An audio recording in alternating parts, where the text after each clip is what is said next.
এই পৃথিবীতে তুমি যদি চুপচাপ থাকো, ভদ্র থাকো, কারো সাথে উচ্চবাচ্য না করো, তাহলে অনেকে ভাববে তুমি দুর্বল। তুমি চুপ ছিলে কারণ তুমি অযথা তর্কের সময় নষ্ট করতে চাও না। কিন্তু এই সমাজ একে ভাবে দুর্বলতা।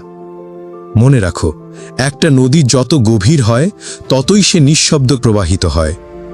আজ সেই সব মানুষদের গল্প বলবো যারা সমাজের চোখে ভদ্র, অথচ তাদের ভিতরে লুকিয়ে থাকে এক অদম্য শক্তি।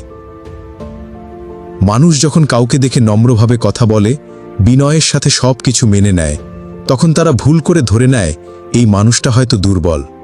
অথচ বাস্তবতা ঠিক উল্টো। বিনয় একটি শক্তির নাম, যেটা আত্মনিয়ন্ত্রণ, সহনশীলতা আর আত্মসম্মান বোধের ফল।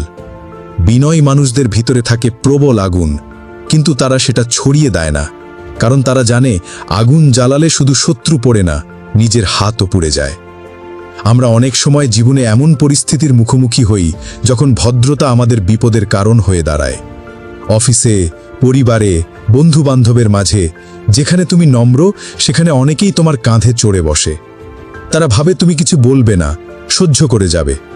কিন্তু মনে রেখো, পৃথিবীতে সবচেয়ে ভয়ঙ্কর সেই মানুষ যে সব সহ্য করে যায়, কারণ যখন সে জেগে ওঠে তখন কারো কিছু করার থাকে না।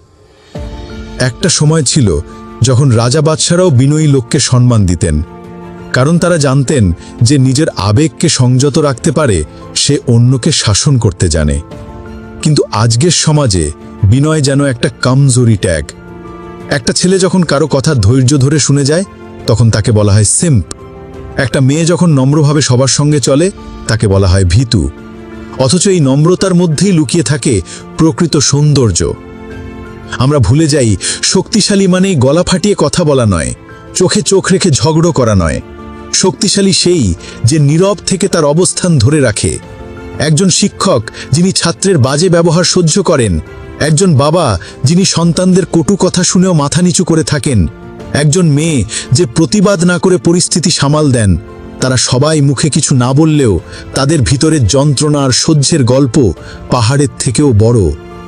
সমাজ আজ এমন জায়গায় পৌঁছেছে যেখানে ডাকা না দিলে মানুষ গুরুত্ব পায় না। তুমি যদি চুপ থাকো, সবাই তোমাকে এড়িয়ে যাবে, আর যদি উঁচু গলায় কথা বলো, সবাই ভাববে তুমি সাহসী।